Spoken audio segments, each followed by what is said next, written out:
Fala pessoal, no vídeo de hoje nós vamos falar de um tema que é interessantíssimo. Um tema que eu sou suspeito para falar porque vamos falar de uma teoria que eu criei. Não é nada extremamente original, mas vocês vão ver que é uma visão um pouquinho diferente sobre alguns pensadores que vocês já ouviram falar.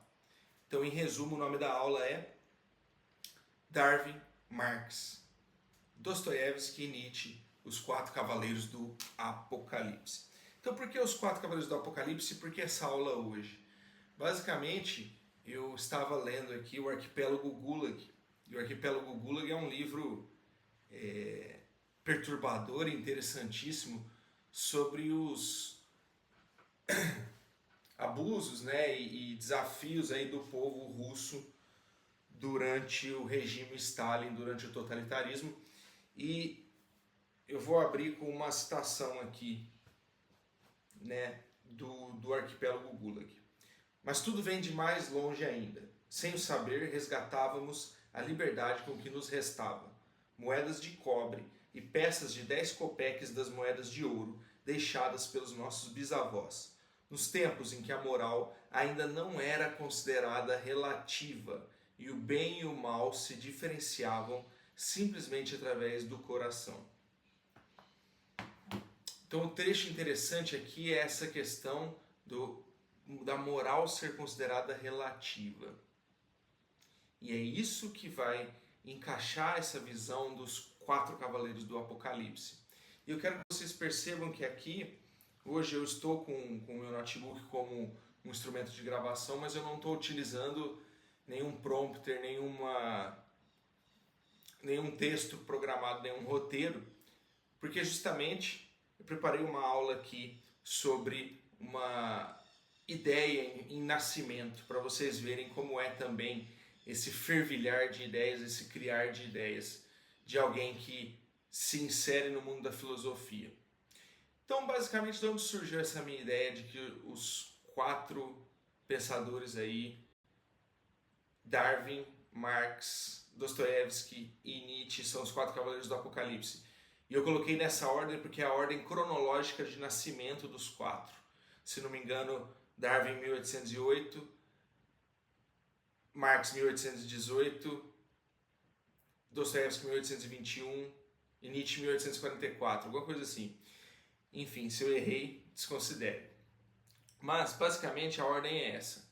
E o que cada um fez foi demolir uma verdade fundamental no qual toda a civilização humana tinha se baseado até ali.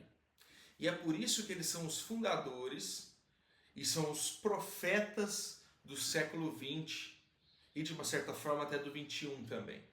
Mas principalmente do século XX, dos horrores do século XX, ali do nazismo, do stalinismo, de todos os tipos de totalitarismo e todas as vertentes de violações sistemáticas de direitos humanos e genocídios que a gente teve durante o século XX. Mas por que esses quatro pensadores? E aí aqui já começa uma questão muito interessante, que é o fato de que sempre que eu comento esse tipo de coisa, as pessoas já me apontam, os intelectuais e tal, ou pseudo-intelectuais das redes sociais, já me apontam, já me jogam pedras falando o seguinte: não, mas Nietzsche é acusado de ter participado indiretamente, seus escritos terem sido utilizados no nazismo, Darwin também, mas essa é uma acusação infundada pelo sentido de que foram utilizados totalmente conhecimentos deturpados desses pensadores e não aquilo que eles realmente escreveram. Embora isso tenha uma dose de sensatez, realmente não foi ipsis literis aquilo que os pensadores escreveram ou quiseram significar com suas obras que foi utilizado pelo nazismo. Primeiro que esse não é um argumento muito sólido pelo fato de que o pensador em si, ele não pode só receber crédito pelas benesses que surgem do pensamento dele. Ele também tem que receber uma responsabilização, embora, lógico, não vai ser preso, nem punido, nem nada disso, mas no sentido de a gente entender que também existe um lado problemático na obra dele. A gente não pode também ter essa fé cega nos pensadores só porque eles foram grandes pensadores, homens de gênio e etc. Então, basicamente, o primeiro ponto é esse, e o segundo ponto é que, na verdade, não foi uma influência no sentido assim de os homens de poder do século XX diretamente leram as obras de Darwin ou Marx ou Nietzsche ou Dostoiévski, mas sim o fato de que esses pensadores criaram um ambiente cultural favorável para as mudanças políticas do século XX ao romper com uma série de verdades consideradas fundamentais e axiomas que eram desde a antiguidade salvaguardas, vamos dizer assim, das civilizações consideradas mais evoluídas, mais civilizadas. De uma certa forma, o que ocorreu ali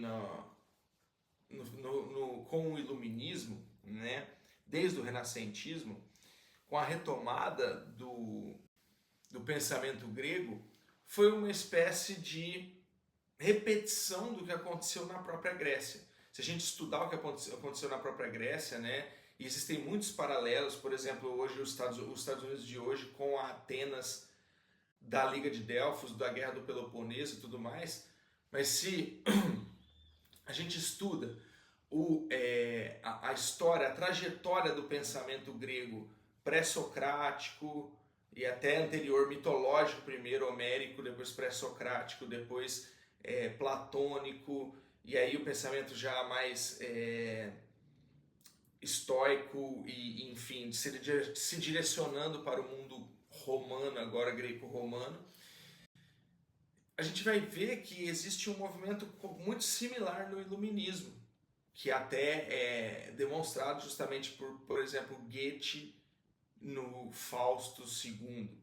Então, o que a gente precisa entender basicamente sobre esses quatro pensadores e por que faz sentido pensar nos quatro? Bom, vamos imaginar como que era a vida de um cidadão da Idade Média. O cidadão da Idade Média acordava, ele tinha uma série de incertezas. Ele não sabia se o tempo ia estar bom, a colheita dele podia dar ruim ali. Isso ia ser um problema porque ele teria que pagar um imposto para o senhor feudal. E não tendo a colheita, não tendo o imposto, ele provavelmente seria punido. Teria que trabalhar mais depois, ou seria fustigado, castigado, apanharia, ou poderia até morrer, se fosse o caso de uma reincidência, enfim. Cada país teria sua legislação, mas vocês entenderam a ideia. Ele tinha uma série de incertezas, mas em contrapartida ele tinha uma série de certezas. Ele tinha certeza de que Deus existia, de que ele era um homem e, portanto, ele estava acima dos animais. Ele tinha certeza de que ele era um membro de uma comunidade, de uma certa forma ele estava protegido porque ele tinha uma identidade que vinha dessa interação social. Então ele era um membro de uma comunidade no sentido religioso e um membro de uma comunidade no sentido utilitário ali de profissão. Então ele era, de uma certa forma, uma pessoa que tinha o seu lugar no mundo e que tinha certas certezas. Ok. Ele sabia que ele podia acreditar em Deus, ele sabia que ele podia confiar na igreja, embora isso, né, obviamente não era dessa forma. Mas as pessoas não podiam confiar tanto assim na igreja, né, naqueles anos. Assim como hoje também talvez não possam. Enfim, mas a questão é, o homem da Idade Média, ele tinha uma série de certezas, e o homem da época homérica, ele tinha uma série de certezas também. Ele tinha certeza que ser forte é o melhor, que levar vantagem é o melhor, que ser como um Aquiles é o melhor. E aí vem uma tendência de comercialização e de confluência de culturas, uma tendência multicultural de miscigenação de culturas, e aqui eu não estou falando de miscigenação genética, eu estou falando de miscigenação mesmo assim, de eu conhecer outra cultura, eu ficar sabendo, um sincretismo cultural, que não chega nem a ser um sincretismo pleno mesmo de as duas culturas se unirem. Eu estou falando simplesmente mesmo de o comércio viabilizar a comunicação entre culturas. E a gente perceber, nossa, a cultura lá pensa de uma forma diferente, a outra cultura tem um Deus diferente, tem uma religião diferente e tudo mais. E, resumidamente, é esse o berço da filosofia, né, com Tales de Mileto. Mileto era uma região que ficava ali próximo do Império Persa, principalmente colado no Império Persa, e era uma região que tinha, justamente por isso, uma influência de diferentes culturas. E Tales, então, é influenciado lá no Porto por várias culturas, pela comunicação, e começa a questionar a sua própria cultura. E esse questionamento da própria cultura homérica, mitológica, dá origem à investigação científica de Tales de Mileto, propondo a hipótese de que tudo é formado pela água, e isso, por sua vez, gera um relativismo, um primeiro germe, um primeiro embrião do que nós vamos chamar de relativismo moral, relativismo cultural. O que é o relativismo moral? Que aqui na nossa lição é o elemento mais importante. O relativismo moral é a ideia de que não há verdades absolutas, de que para o povo tal é diferente para nós, então ninguém sabe o que é certo. Pode ser que seja o que a gente fala, mas pode ser que seja o que eles falam. Depende, para cada um certo é diferente. Essa é a ideia mais problemática da história da humanidade. E eu vou mostrar para vocês por quê nessa aula. E como ela deu origem a todos os regimes totalitários e como ela é a base, a essência de toda problemática do século XX e XXI, e a ciência não está nem próximo de resolvê-la. Na verdade, a ciência só aprofundou ainda mais o problema. E a gente vai ver isso aqui. Então, a ciência surge com os filósofos, lá os pré-socráticos, em Tales de Mileto, depois com os socráticos, com o platonismo e tudo mais. E o que é o platonismo? É uma tentativa de Sócrates e dos filósofos platônicos, Platão, Aristóteles, etc., de fazer um resgate dos valores absolutos, do que era considerado certo, do que foi o tempo de ouro da Grécia. Só que um resgate que não puxe de novo o que foi o mitológico. Então, perceba que eles estavam numa situação muito peculiar, e Nietzsche percebe isso. Eles vinham de uma crise em que o relativismo, por causa dos sofistas, os sofistas que eram? Eram, por assim dizer, advogados. Eram pessoas que defendiam teses por dinheiro, principalmente nos tribunais. E eles surgem justamente do surgimento das primeiras legislações e dos primeiros tribunais, vai ocasionando o nascimento dos sofistas. E os sofistas vão mostrando, então, que não importa qual é a verdade, o que importa é quem defende ela melhor, quem tem o melhor argumento, e não a verdade em si. A verdade em si é irrelevante porque ninguém nunca vai saber, ela é relativa. O que importa é o melhor argumento. E Sócrates fala, não, jamais, isso está errado. O que importa não é o melhor argumento, o que importa é a verdade. É essa o cerne, a base de toda a filosofia platônica. Por isso que Sócrates fala que o homem bom não tem inimigos, ou que fazer mal é pior do que receber o mal. Porque ele está partindo da ideia de que existem verdades absolutas, existem coisas como o belo, o bom e o justo que não podem ser relativizadas para cada cultura. Vejam como isso funda o Ocidente, vejam como isso também é problemático no próprio Ocidente. Tá? Então, basicamente, esse é o absolutismo moral. A ideia socrática versus o relativismo moral. A ideia sofística de que não existem verdades, a gente só está debatendo. E o melhor vence. Que é uma ideia sofisticada, uma versão sofisticada e racionalizada da lei do mais forte. Guardem isso.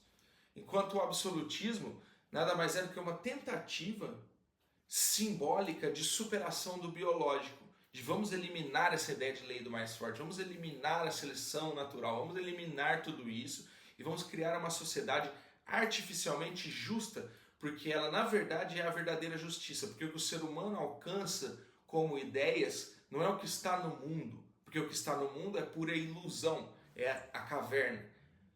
O que o ser humano alcança através de ideias é o mundo das ideias, o mundo dos absolutos. Ok, é isso que é a filosofia platônica em um parágrafo. Então, basicamente, o que a gente vai ter é um revival disso aí, um retorno de tudo isso aí na época em que o renascimento acontece, em que volta-se a cultura grega, o retorno da cultura grega e tudo mais, greco-romana ali começa com o renascimento artístico, cultural e com Descartes, né? Sobretudo com Descartes, que é o pai da filosofia moderna. Então Descartes é essa figura muito importante para nós, porque Descartes ele inaugura a ideia de que a única coisa confiável é o eu, do ceticismo científico, né? Filosófico, dessa ideia de que, bom, como que eu sei que vocês aí que estão assistindo são seres humanos de verdade e não são autômatos? Não são coisas criadas pela minha mente, ou não são robôs, ou não são autômatos, de alguma forma. E a resposta é que eu não sei. Só através de processos de pensamento e através do próprio eu é que eu posso afirmar que existe alguma coisa. O penso, logo existo. O eu existe, o ser pensante, na filosofia cartesiana. Mas o outro não necessariamente existe. Ele até existe, mas qual é a prova cabal e definitiva de que ele existe? Não há uma prova absoluta. Então, a filosofia cartesiana ela traz essa questão aí de que já é um problema grave, vejam, assim, a gente não pode mais provar nada que está fora do eu. Tá. E aí, onde que entra então o cerne aqui da nossa questão? Darwin, Marx, Dostoiévski e Nietzsche. Basicamente, ali na virada ali do século XVIII para o XIX e tudo mais, a gente vai ter a grande ruptura com o que foi o absolutismo em termos não só morais, que é o que a gente já explicou aqui, mas políticos. Né? A gente vai ter o iluminismo e a gente vai ter a decadência dessa figura do rei absolutista. Ou seja, do absolutismo também como fenômeno político.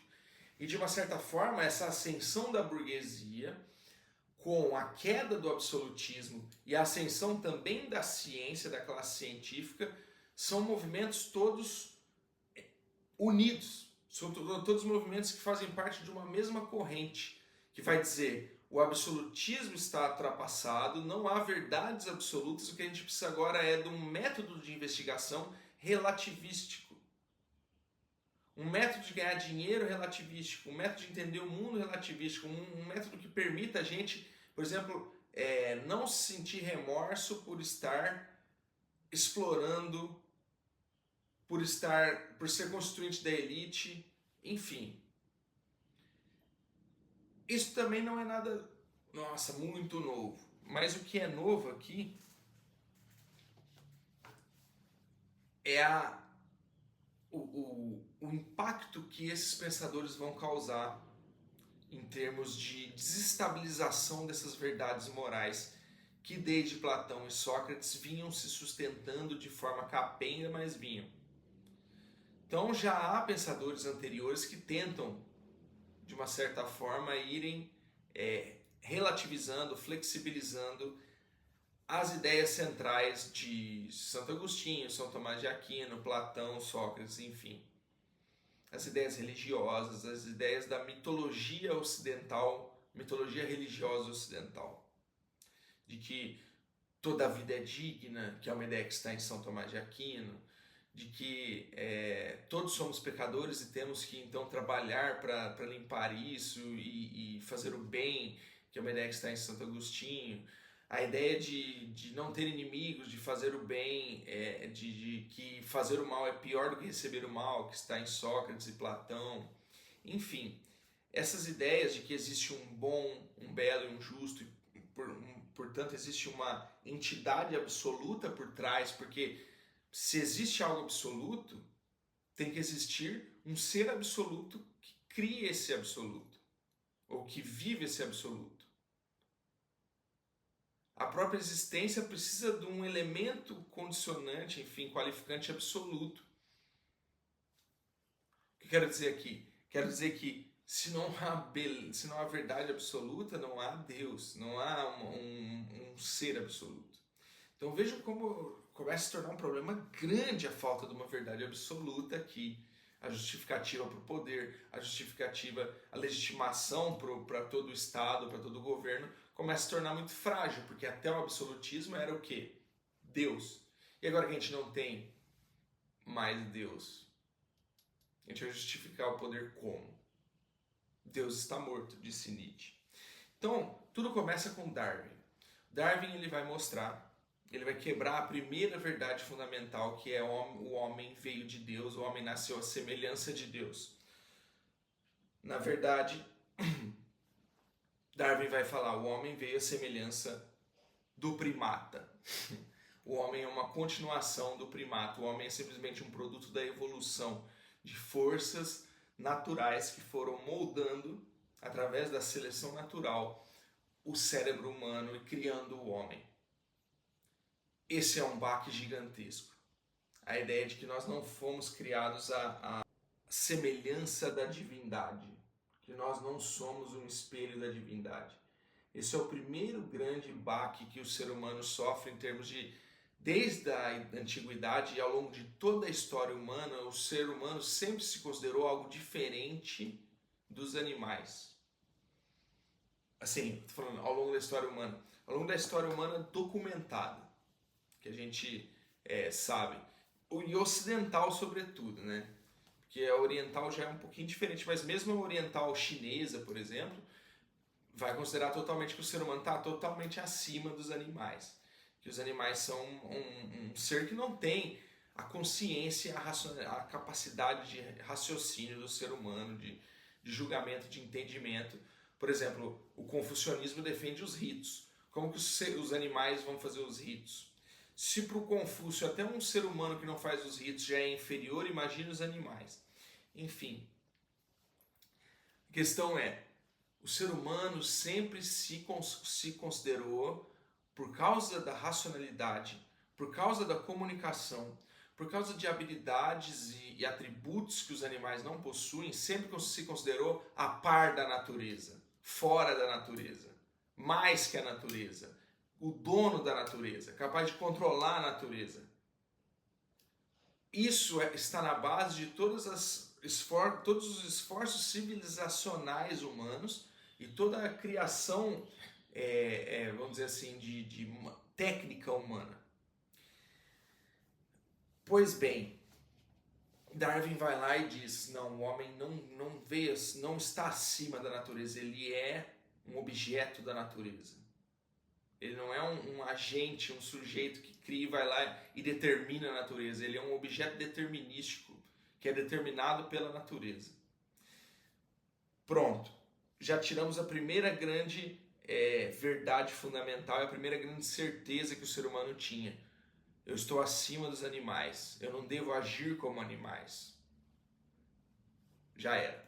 Segundo, vamos agora para o Marx. O Marx tirou a certeza de que havia um controle da história por parte de Deus, de que havia um sentido histórico no sentido assim de que o dever histórico ele não estava no controle dos homens. Então, por um outro lado aqui, os homens confiavam que a história era um acontecimento, um desabrochar, que os homens agiam, mas que os deuses, de uma certa forma, os deuses antigos, ou Deus de uma maneira geral, os desígnios de Deus, do destino, controlavam o homem, a fortuna, a sorte, enfim, o destino. Percebam que essa ideia é muito forte na antiguidade, essa ideia do destino. Sócrates foi destinado pelo oráculo de Delfos ao fim que ele teve. O Édipo foi destinado, né, a toda a tragédia que aconteceu com ele. Enfim, o destino era uma ideia muito forte na antiguidade e até o destino por sanguíneo, por questão de herança, foi em muitos países o principal elemento político para justificar o reinado absolutista. Então você veja que, se por um lado caiu a ideia de que o homem era superior aos animais, por outro também o homem agora caiu a ideia de que o homem tinha essa proteção do destino. Agora não, agora ele tem que resolver por si mesmo. É a luta de classes. Ele tem que ir lá e matar e resolver.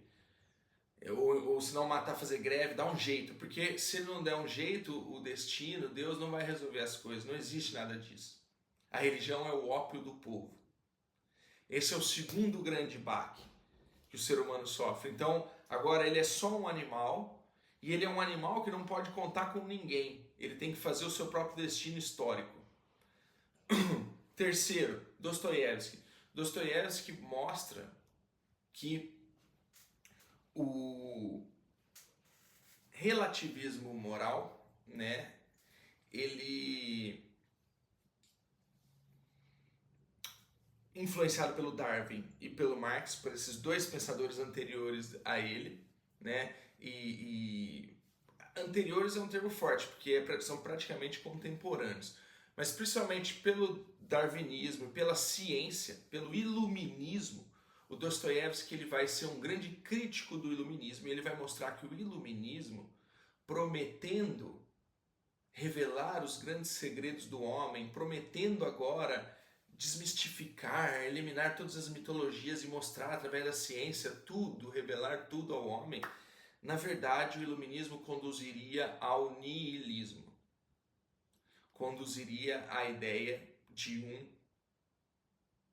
Ivan Karamazov ou de um Raskolnikov, que são figuras, personagens das obras dele, e vários outros personagens também, o personagem principal das Notas de um Subsolo e tudo mais, são personagens que, através da percepção de que a sociedade não mais carrega uma régua de moralidade, ou seja, não tem mais um sentido assim de pessoas boas se dão bem ou pessoas boas se dão mal, por não ter uma regra definida em termos morais e por estar havendo uma crise religiosa, uma crise de virtudes nas elites, uma crise generalizada em termos de virtuosidade na sociedade, eles entendem que a sociedade agora precisa passar por uma nova fase, uma espécie de ou limpeza ou transformação moral, houve uma espécie de degeneração moral.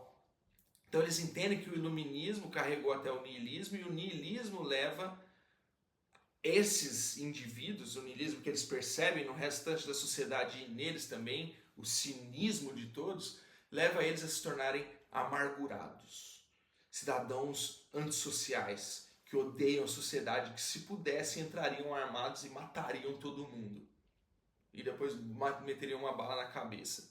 Dostoiévski ele prenuncia esse tipo de sujeito muito tempo antes do acontecimento real. Ele prenuncia, e ele, por isso também ele é um dos grandes profetas do século XX e XXI.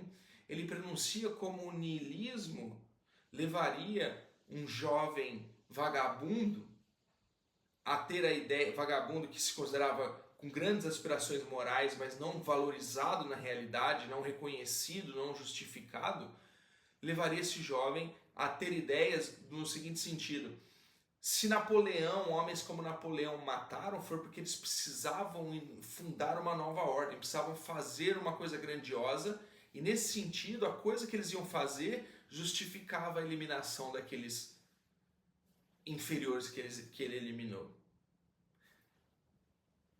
Essa pessoa não é Hitler, é Raskolnikov, o personagem principal de Crime e Castigo.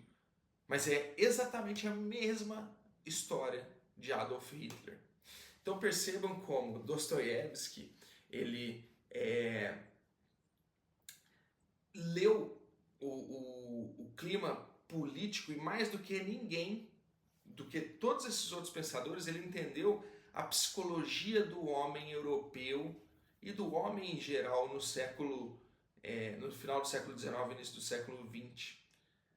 Essa psicologia de se a frase, né? Se Deus morreu, agora tudo é permitido. Se Deus não existe, agora tudo é permitido. Essa é a frase que sintetiza muito dessa aula aqui. Ou seja, se aquelas verdades, se primeiro a gente viu o homem, na verdade ele é só igual ao macaco. Na verdade o homem também não tem nenhum destino, ele é só ele está solto aqui num pedaço de rocha e ele tem que criar seu próprio destino, fazer sua própria história. Tudo isso leva a sociedade a se tornar cínica. Porque a sociedade vai vendo, então na verdade nossas instituições são só uma invenção. Então na verdade a justiça é só uma invenção. Então na verdade todos os valores são só uma invenção. Então na verdade tudo é arbitrário.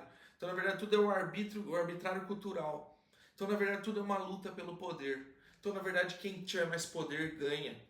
E quem tiver mais poder vai poder se beneficiar, vai poder ter tudo do bom, do melhor. E quem não tiver vai se ferrar. E ninguém vai pagar por isso mesmo depois. Vejam como o relativismo moral nos leva ao totalitarismo, nos leva à ideia de que vale de tudo pelo poder.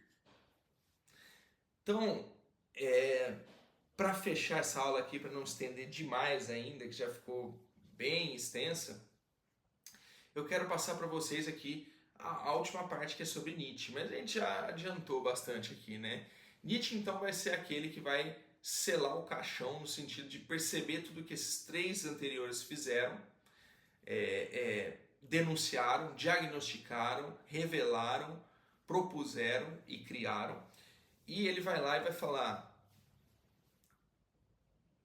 a igreja já era, a sociedade, eu sou como ele costuma usar, né, que é uma figura que até Kierkegaard também usa semelhante, que ele é o palhaço anunciando que está tudo pegando fogo. E aí todo mundo fala assim, pô, é uma brincadeira, e ninguém consegue acreditar que é verdade. Ou ele é o cidadão que chega, o cego que chega com uma lanterna numa cidade avisando que ninguém está vendo e ninguém dá ouvidos a ele porque ele é um cego com uma lanterna. Enfim, a questão toda é o seguinte: Nietzsche chega quase, vai fazer aí, né, mais de 150, 200 anos atrás, sei lá, e ele consegue basicamente prever nossa sociedade. No seguinte sentido, ele percebe que